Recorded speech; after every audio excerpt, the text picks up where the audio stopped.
The pyramids weren't built by slaves. Everyone knows that now. But what we've gotten wrong is far worse. For centuries, we believed enslaved populations dragged stone blocks across sand under the lash. The image stuck. It sold books. It filled museum placards. Then, in the 1980s, Egyptian archaeologists began excavating the workers' villages themselves, not the tombs, but the places where the laborers actually lived. What they found contradicted almost everything we'd been told. Around 1479 BCE, during the reign of Thutmose Roman III, the Valley of the Kings was not yet the necropolis we know today. It was a construction site. Thousands of workers moved through it daily, not prisoners, but conscripted laborers, rotating through shifts, paid in bread and beer. They had names. They had families waiting. They had schedules. The workers' village of Deir el-Medina, discovered near modern-day Luxor, tells us exactly how these people lived. Narrow streets, mud brick houses, a bakery, a market, a shrine. The layout is so preserved that you can walk it today and count doorways, measure room sizes, and know where someone's dinner was cooked 3,500 years ago. A typical day began before dawn. Foremen called the roster. Workers gathered tools, copper chisels, wooden mallets, stone hammers. The heat would arrive within hours. They knew this. They'd worked here before. Some had fathers who'd worked here. The job wasn't new to them, even if the tomb being carved was. The quarrymen moved first. They extracted limestone blocks from the cliffs. A single block weighed 2 to 3 tons. They didn't use explosives. They'd hammer wooden wedges into the stone's natural fissures, then pour water. The wood swelled. The stone cracked. It was patient work, measured in hours, not minutes. Once a block was freed, teams of 8 to 10 men dragged it on wooden sledges. Ropes. Sand spread beneath to reduce friction. The sledges moved slowly, perhaps 100 meters in a full day. The men sweated. They drank water. They didn't sing, despite what Hollywood imagines. Work songs came later in different contexts. This was methodical, focused labor. Midday work stopped. The heat climbed past what the body could endure. Workers retreated to shade. They ate bread, coarse, dense, sometimes gritty with sand. They drank beer, which was watered down and nutritious, not intoxicating. This wasn't leisure.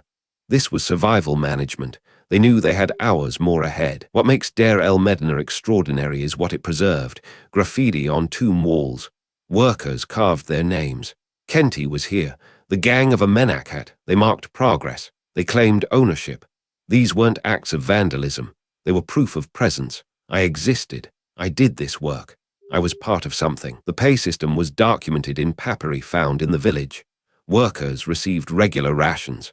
A man earned about 10 liters of grain per day. His family received additional portions. Sick workers were compensated. Injured workers were cared for.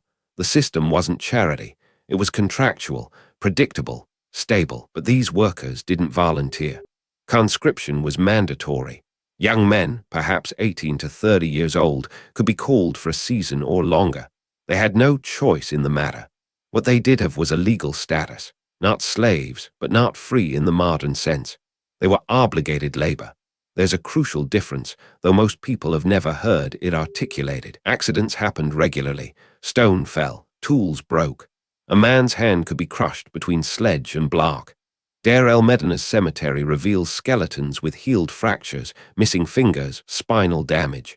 These weren't deaths. They were injuries that the workers survived, then returned to work with. The job waited.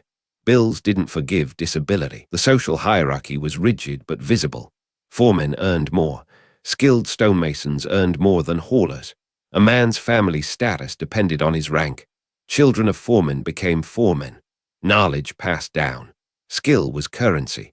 Yet all of them, high and low, were still conscripted. The pharaoh's need trumped individual choice. Religious obligation underpinned everything. Building the tomb wasn't seen as servitude, it was service to the gods. The pharaoh was divine. His afterlife mattered. Workers understood their role in a cosmological order. They weren't happy about conscription, but they accepted its necessity. The universe required it, or so they'd been taught. Women's roles in the construction camps are less documented but present. They prepared food. They mended clothes. They bore children.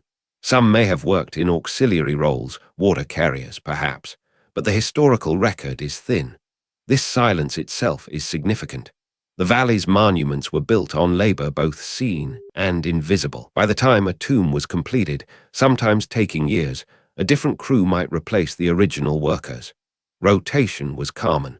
This meant knowledge transfer, but also discontinuity.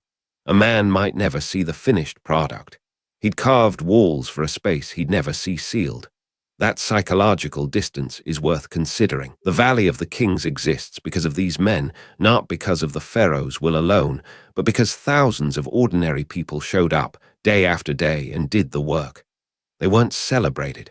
Their names are mostly lost, but Deir el-Medina gives them back to us, incomplete but real, specific, individual. What we've learned from the workers' villages challenges the narrative of passive victimhood. These people had grievances. They went on strike, the first recorded labor actions in history. They demanded payment. They organized. They had agency within a system designed to deny it. That's the story we've missed for centuries. The Valley of the Kings wasn't built by slaves. It was built by conscripted laborers with names, families, grievances, and agency. They were paid. They were organized. They resisted. They survived. Understanding this distinction doesn't diminish the pharaoh's monuments. It deepens them. It shows the complexity of power, obligation, and human persistence in ancient Egypt. Subscribe. Each week, we uncover the forgotten details that rewrite how we understand ancient lives.